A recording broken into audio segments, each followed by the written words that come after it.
আজ আকাশ থেকে এক পুষ্পমালা উড়ে উড়ে এসে এক ভদ্র মহিলার গলায় পড়ে গেল। মালার সর্পে ভদ্র মহিলা মারাও গেলেন। তার স্বামী যখন শুনে তার স্ত্রী মারা গেছে, সত্যি সেও কাছে ছুটে গিয়ে কি করলো? স্ত্রীর শোকে সেও গলায় মালা নিল। স্বামী স্ত্রী দুজনে একসঙ্গে সহমিতা হলো। অদূরে এক বাচ্চা ছেলে বসে বসে কাঁদছে। কেন? অকালে মা হারালো, বাবা হারালো, কে তাকে লালন পালন করবে? কিন্তু আমার প্রশ্ন এটা নয় বাবা, আমার প্রশ্ন হচ্ছে আকাশ থেকে যে পুষ্পমালা উড়ে উড়ে এসেছিল, মালাটি কার মালা?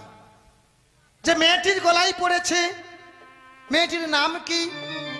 মেয়েটির স্বামীর নাম কি? অদূরে যে বাচ্চা ছেলে বসে বসে কাঁদছে, ওই বাচ্চা ছেলেটিকে